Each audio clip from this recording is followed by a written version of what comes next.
This week on Today's Homeowner, we're taking on bathroom renovation, and we're exploring a range of projects, from simple do-it-yourself makeovers to major renovations, so you don't want to miss this. Sure picked a bad time to drop by.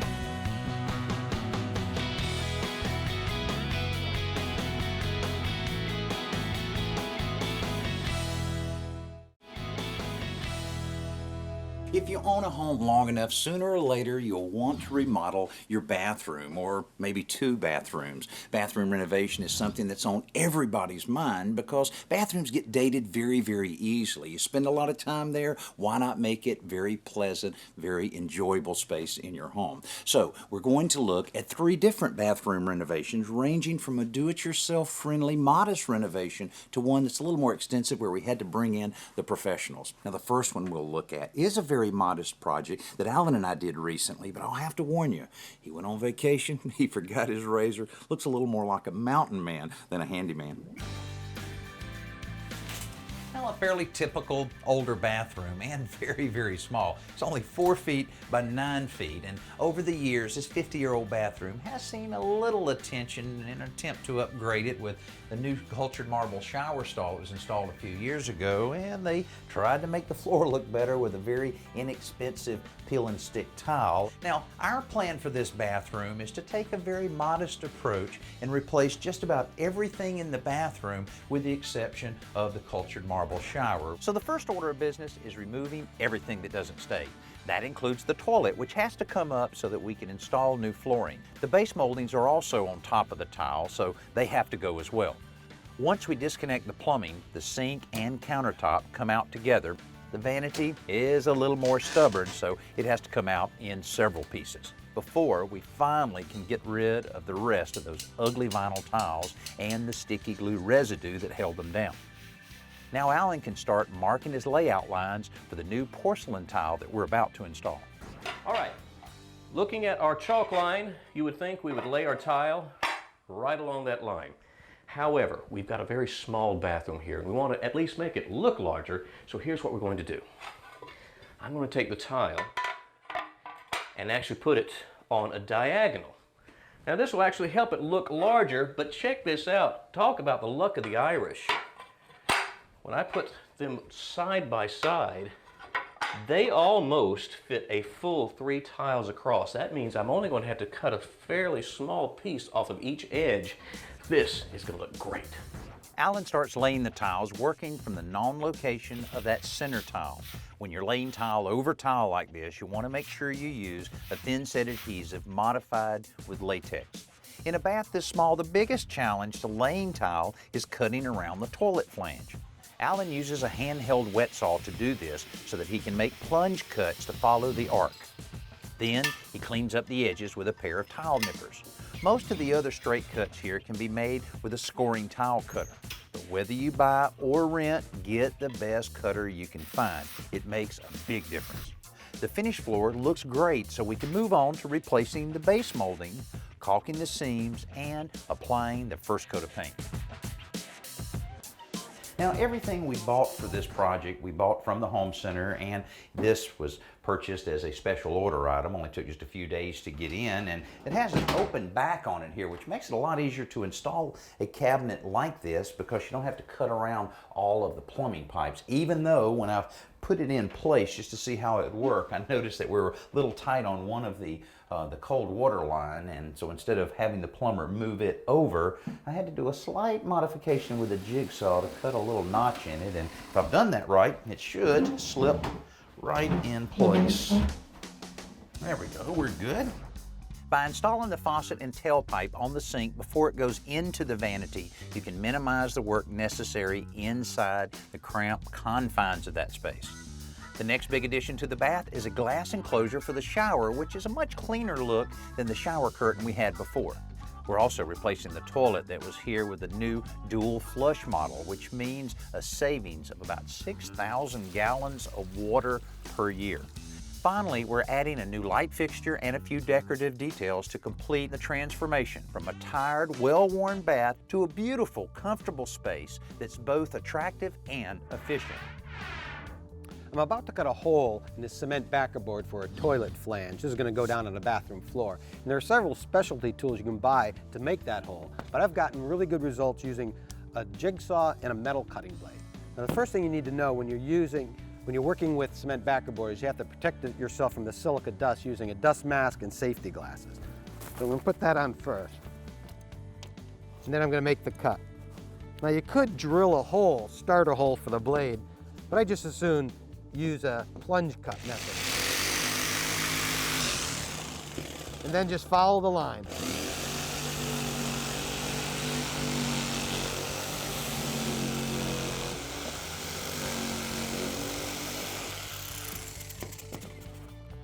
There you go. Nice clean cut, very little dust. And this works not only with circular cuts, but also with straight and square cuts. This week we're looking at bathroom renovation, from simple to a lot more complex. Now, one good thing about a bathroom renovation is it disrupts only a small part of your home, a very important part, which means you really need to do a lot of pre-planning and pre-selection of all of your faucets, tubs, and certainly all of the surfaces that you use in that bathroom. Now, it depends on how many of these fixtures and surfaces that you're replacing as to whether or not it's a real do-it-yourself friendly type of project. Now, the next project we'll look at is a good example of that, where my construction crew completely replaced all of the plumbing fixtures in a bathroom and a lot of surfaces. The goal for this bathroom is an update and an upgrade. The before pictures aren't bad at all, but this bath is used by guests in this home, so we want to raise the wow factor a bit with a new vanity, more stylish tile, and plumbing fixtures. The hardwood floor is staying, so it gets covered before demolition starts with the removal of the light fixtures, pedestal sink, the toilet, and the tub and shower handles. That clears the way to remove the cultured marble surround. A really strong adhesive is used to stick cultured marble to the drywall, so when Mark removes it, it leaves behind a big mess. But the new surround will be tile, so the drywall has to be replaced with cement backer board anyway. The old floor tile has to be chipped up so that we don't raise the floor level too much with the new tile. And in the powder room area, the linen cabinet has to come out to accommodate the new vanity. Well, we have all of this ready for our plumber. He should be here anytime. We have everything scheduled so tight so that we can get this thing finished as quick as possible. But right now we have one of the other little odds and ends that we're having to deal with, and Mark's trying to figure out exactly how we're going to be able to patch this. Now, we knew when we took this cabinet out we'd have this situation. Fortunately, I held on to some of this wood when we did the hardwood floor a few years ago. What do you think? How much we're going to have to take out, Mark? I think we'll start with this one, get it out. And this one's got a joint in it back here. We take it out, take this one out. This is going to be the only one we may have a little trouble with because we don't want to remove all of them. Right. So we'll take a saw and cut this tongue out and get this board out. Cut this one off there and then just patch it back in. Well, that's pretty lucky that we had these staggered in like this. Now, if this was a regular vanity, we wouldn't have a problem because the vanity would sit right on the ground right here and we wouldn't see any of these joints. But because it's a furniture type that has the legs, you'll be able to see under it a little bit. So that's requiring us to do all that kind of work. So shouldn't be hard. Why don't you take care of that and I'll start handling some of this electrical work. Thankfully, the glue holding this hardwood in place isn't too stubborn. So Mark is able to selectively remove pieces one at a time. By creating the staggered pattern, we'll be able to weave in the new boards later so that the repair is completely invisible.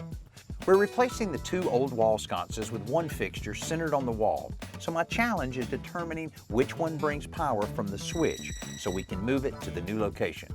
While the walls are bare, the plumber is busy refitting the tub and shower for new fixtures. Often people don't realize that the valves for these fixtures are inside the walls. There's also some plumbing to do at the vanity since the new sink will be centered on the wall. Back in the shower, we can install the cement backer board over the bare studs around the tub. And once that's complete, I start filling Mark in on the plan for the tile surround. Taking these little pencil pieces and putting here, and then some glass material that we're using on the floor, and then another one right at the top. That should look pretty cool for the accent part. That'll go up to the, let's see, we'll go up 4 feet with it, so we'll go 4 tiles and then place that right on top. Yeah, that's gonna look real good. What about our grout joints? Well, she wants to tighten them up as much as we can. This has a slight bevel on it, so we'll just butt everything up tight. Maybe put some little toothpick spacers right in there to give it just a little bit of a grout joint, but I'm anxious to see this up on the wall. But first, we have to do one of the most important steps, is to waterproof all of the walls. The tile and grout that will cover these walls are porous material. So is the cement backer board. That makes sealing a priority to keep moisture from migrating through them into the wall, where it may cause damage or cause mold to grow. Mark has to prep the floor for tile as well, but this isn't waterproofing, it's a primer for the leveling compound he's about to add. When you chip tile off of a concrete slab, it often leaves the surface too uneven for tile, but this will smooth everything out. Finally, we're ready for some of that new tile.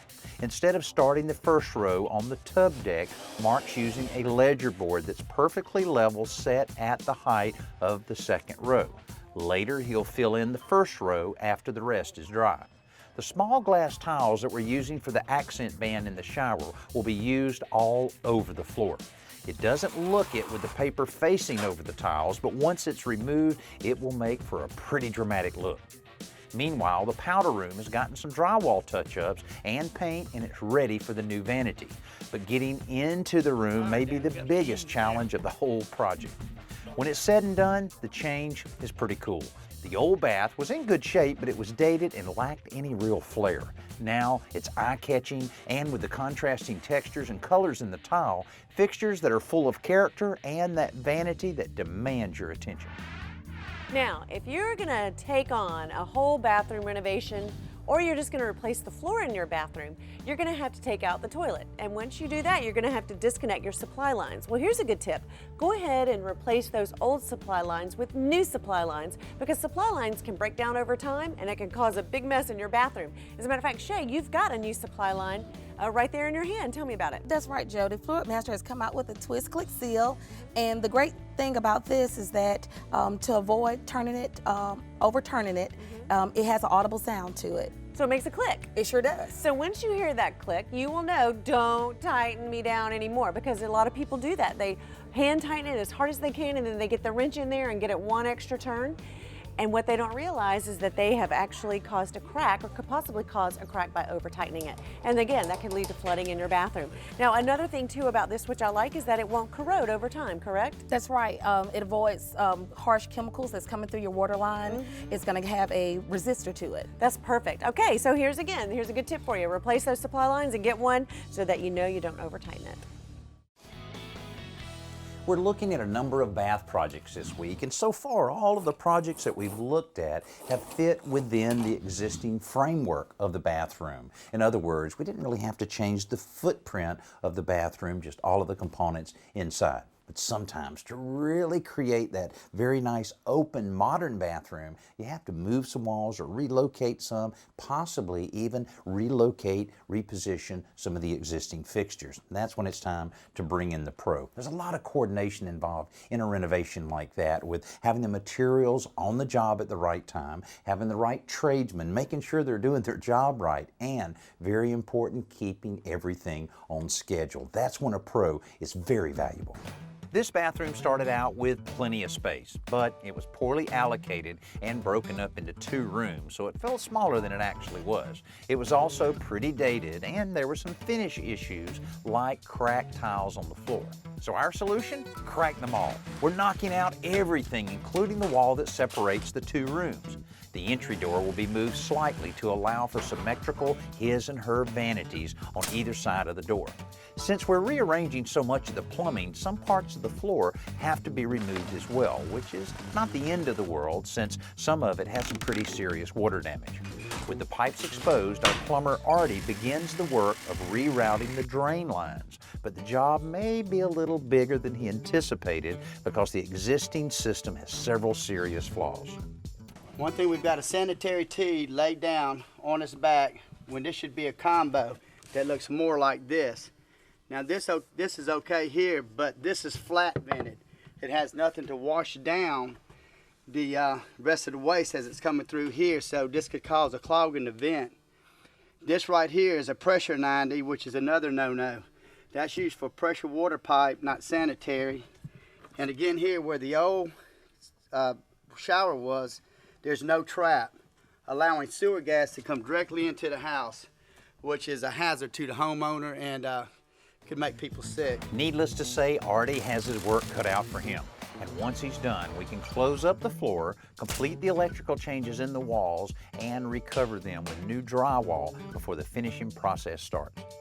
Boy, this is looking great. It's always encouraging when you get to this point in a bathroom renovation where the drywall has been installed and the finishing is almost complete. For the contractor, it means progress is being made, and we've only been on this renovation for just 2 weeks, so things are moving along fairly nicely. Now, for the homeowner, it's very encouraging because they can get out in the space and really get an idea of how well all of those decisions they made in the design and layout of this bathroom is working out for them. Now, on this side, we have the toilet that's situated in the corner right under the window. Then over here we have one vanity, and over here another vanity, and then right in the middle of the new bathroom layout we'll have a large soaking tub. This really has worked out very nice. Now over in the corner you may notice a little drywall missing. This is the location of our custom shower. And those bare spots will be covered with cement backer board, but it won't go all the way to the bottom of the wall until after the guys install the vinyl shower pan over the floor. By folding it up the walls and then overlapping it with the final pieces of backer board, they're ensuring that water won't leak out even if it soaks through the grout in the finished shower. Again, we're using plenty of waterproofing material. This brand just happens to be pink. Next, a bed of mortar is spread out on top of the vinyl pan and carefully sloped towards the center so the shower will drain properly.